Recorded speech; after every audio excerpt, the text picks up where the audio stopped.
Au nom du Père et du Fils et du Saint-Esprit, ainsi soit-il.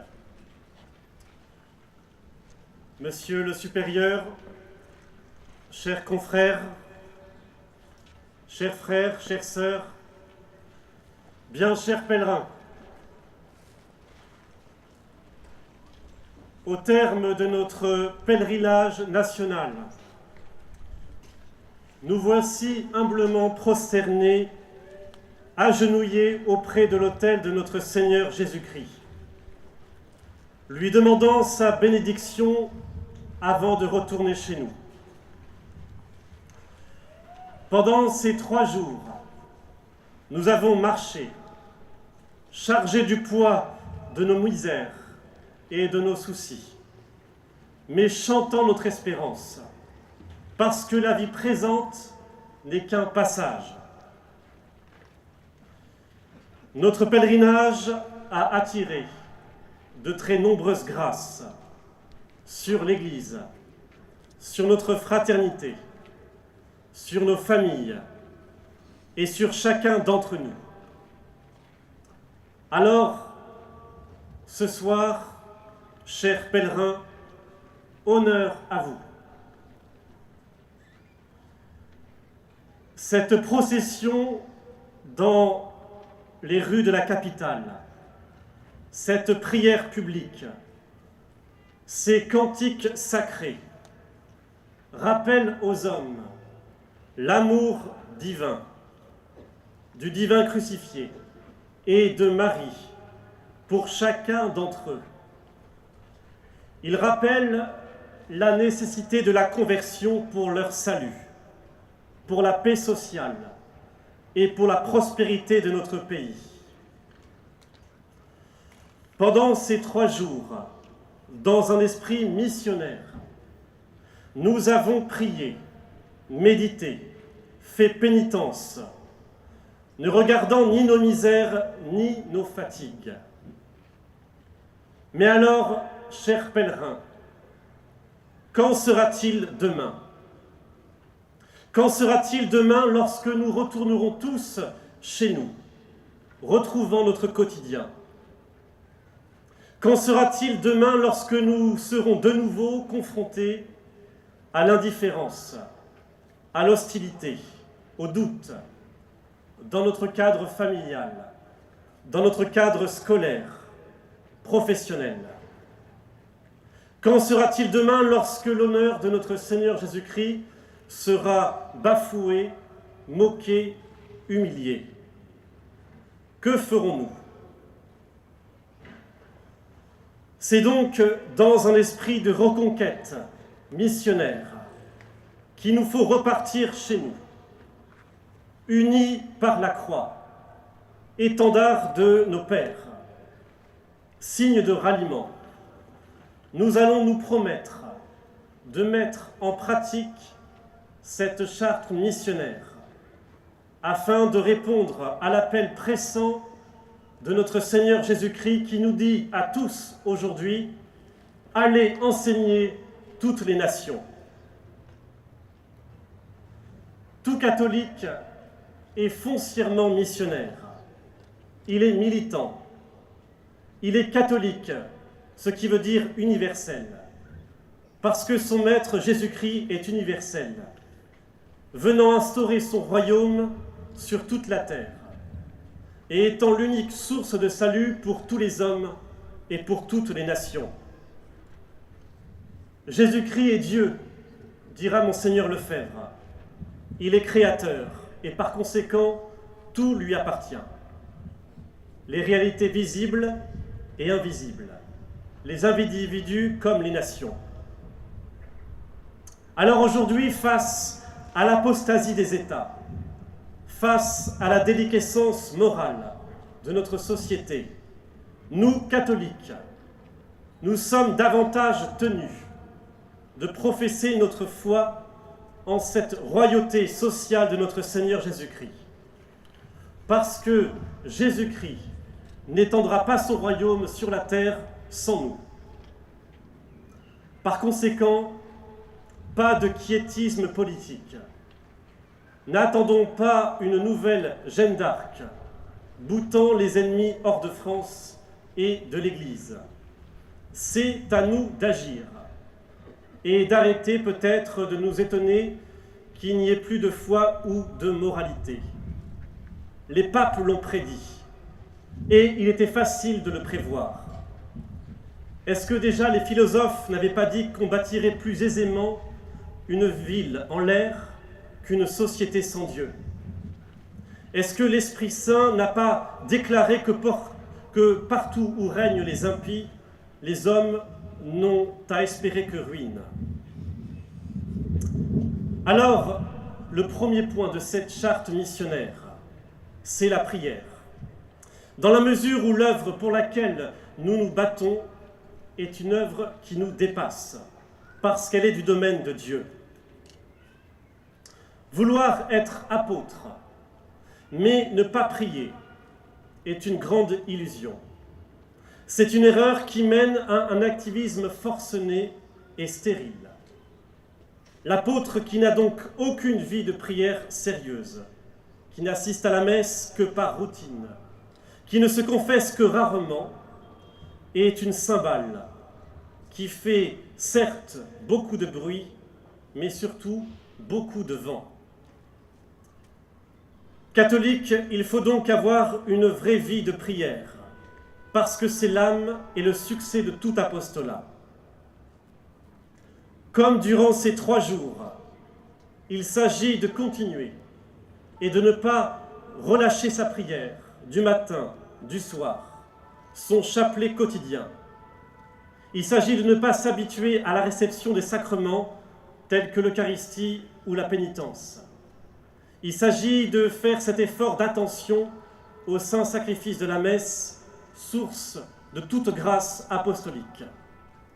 Et ne croyons pas que nous perdons notre temps par ces exercices de piété. Bien au contraire, nous en gagnons, parce que, unis à Dieu, Dieu agira en nous, par nous et avec nous. Nous serons donc plus forts, plus rapides, plus efficaces. Et nous verrons ainsi rapidement les fruits de notre rayonnement apostolique. Le deuxième point est la fierté. Le plus grand obstacle à notre succès apostolique aujourd'hui n'est peut-être en effet que nous-mêmes. Notre identité de catholique nous paralyse, elle nous intimide, elle nous donne des complexes à cause desquels nous manquons d'audace. Retrouvons aujourd'hui la fierté et le courage chrétien. Et celui-ci fera de nous non seulement des résistants, mais des combattants. La fierté catholique saute les obstacles. Elle est conquérante. Elle fait du catholique le sel de la terre, la lumière du monde. Combien d'âmes ne sont ni corrigées, ni enseignées, ni éclairées, alors que peut-être elles le souhaiteraient, parce que nous nous enfermons dans un silence coupable. J'ai eu faim et vous ne m'avez pas donné à manger. J'ai eu soif et vous n'avez pas donné à boire. Comme le dit saint Pie, la faiblesse des bons fait la force des méchants. Ce n'est pas à nous d'avoir honte de pratiquer le bien, c'est peut-être aux autres de rougir de leur conduite. L'apôtre, et c'est le troisième point, doit ensuite connaître le monde dans lequel il vit, car il est dans le monde sans être de ce monde. Il doit s'informer de la croyance de ses contemporains, de leur idéologie, de leur culture, de la manière dont ils vivent et conçoivent la vie ici-bas. Cela implique donc d'avoir le courage et la simplicité d'aller à la rencontre des autres, parce que nous n'avons pas honte de notre foi, parce que nous n'avons pas honte de la situation dans laquelle nous nous trouvons, parce que nous n'avons pas honte de Monseigneur Lefebvre, et que nous voulons le salut de tous. Comme le bon samaritain, Dieu met sur notre chemin des âmes qu'il veut sauver par notre médiation. L'attitude chrétienne est d'éclairer les intelligences de ces âmes et de leur transmettre la flamme de la charité, qui est une attitude aux antipodes du prêtre et du lévite de la parabole, qui passent leur chemin alors même qu'ils croisent cet homme blessé. À chacun d'entre nous de faire son examen de conscience sur cette aumône spirituelle que nous devons aux personnes qui sont sur notre route ou qui découvrent pour la première fois nos chapelles, nos prieurés et avec elles la foi catholique. Dans les circonstances à la fois difficiles et extraordinaires de notre époque, il convient au plus haut point de se former sur la connaissance de la foi, des erreurs qui gangrènent l'Église et notre société. Il y a sans doute dans nos rangs du découragement, de la lassitude, de l'amertume, à cause des années qui passent après le Concile. C'est sans doute parce que nous regardons trop la croix qui pèse sur nous. Plus nous regardons la croix, plus elle sera lourde. C'est sans doute parce que nous portons un regard très humain sur ces événements. C'est sans doute parce que nous avons oublié l'espérance et que la confiance en la toute-puissance de Dieu et en sa providence s'est attiédie en nous. Dieu est le maître absolu de tous les événements. Alors ne voyons-nous pas donc qu'à côté de ces erreurs, la vérité peut briller d'un nouvel éclat? Ne voyons-nous pas que l'attitude chrétienne brille davantage aux yeux des hommes qui, en voyant nos bonnes œuvres, en viendront à glorifier Dieu, comme dit l'apôtre Saint Pierre. Il s'agit donc de se former pour garder le bon cap, former pour ne pas se décourager, former pour éclairer les intelligences et réchauffer les cœurs, car à la fin des temps, le cœur des anges, les ordres des bienheureux, dit le cardinal Pie, viendront au-devant de généreux athlètes qui auront soutenu le combat jusqu'au bout, espérant, dit-il, contre toute espérance. Alors nous, jeunesse de France, et je me permets de me mettre de votre côté, ne trahissons pas l'espérance des anciens. Portons le combat qu'ils ont mené avec joie et qu'ils ont mené pour nous. Quant aux anciens, qu'ils sachent que même si le navire peut parfois changer de capitaine, il naviguera dans la même direction. Corrigez, guidez, soutenez l'action de la jeunesse. Et prenons garde que l'anxiété sur l'avenir que nous pouvons légitimement avoir finisse peut-être parfois par décourager. Soyez, dit notre Seigneur, et c'est le 4e point, il y en a 6, rusés comme des serpents, purs comme des colombes. L'apôtre, pour pratiquer ce conseil de Jésus-Christ, doit parfois parler le langage de ses contemporains. Non pour se l'assimiler, bien entendu, mais pour toucher les intelligences et les élever ainsi à la connaissance des mystères cachés en Dieu depuis des siècles. En cela, l'apôtre ne fait qu'imiter le divin maître, qui parlait en parabole et qui se servait d'images, de termes familiers, pour convertir son auditoire.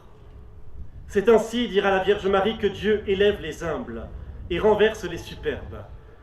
C'est ainsi qu'il comble de bien les affamés et renvoie les riches les mains vides. Que l'apôtre, donc, prenne la personne là où elle se trouve et qu'avec douceur, patience, persévérance, elle l'emmène aux cimes de la foi et de la charité. Qu'il réveille en elle l'amour de ses racines, que l'apôtre réveille en elle l'amour de son histoire, de son patrimoine chrétien, la fierté de l'héritage des anciens. L'apôtre, au bout du compte, doit faire preuve d'une prudence pastorale et d'une grande rigueur doctrinale. Enfin, c'est en fait le dernier point, l'apôtre doit être fidèle. Qu'il est tentant aujourd'hui de perdre cette qualité, tant les sirènes du monde, tant les mauvaises influences dans l'Église, dans notre société, tant la fragilité des volontés sont importantes. Gardons intacte notre honneur et notre fidélité, en nous rappelant ce que Jésus-Christ avait dit à ses apôtres, juste avant sa passion, comme son testament. « N'ayez crainte, dit-il, j'ai vaincu le monde. » Soyons fidèles, parce que Jésus-Christ est vainqueur. Jésus-Christ a vaincu le monde par la croix. Jésus-Christ a vaincu le monde parce que les mérites acquis par son sang sont assez puissants pour détruire le péché, pour transformer les civilisations, pour porter les hommes à l'héroïsme. Oui, la victoire est entre nos mains. Il revient à chacun d'entre nous de l'étendre autour de nous par notre action apostolique. Nous pouvons nourrir quelques doutes. Nous pouvons parfois crouler sous le poids de la croix. Nous pouvons ployer sous l'inquiétude. Mais nous n'avons pas le droit de nous décourager et de déserter notre poste. Parce que nous avons derrière nous, et aujourd'hui au-dessus de nous, 2000 ans de tradition catholique. Parce que nous avons au-dessus de nous une armée de saints, une armée d'anges, une armée de martyrs, tous ces catholiques qui autrefois étaient militants et qui aujourd'hui nous soutiennent par leurs prières. Nous n'avons pas le droit de déserter notre poste parce que finalement Jésus et Marie sont avec nous. Que la joie donc intérieure illumine notre âme, que notre obstination dans le bien nous garde fidèles, que notre espérance soit notre force, et avant de nous séparer, nous espérons réaliser ce vœu très cher de notre Seigneur Jésus-Christ, l'ultime parole qu'il a prononcée avant de quitter cette terre pour laisser la place au Saint-Esprit, « Allez enseigner toutes les nations ». Au nom du Père et du Fils et du Saint-Esprit, ainsi soit-il.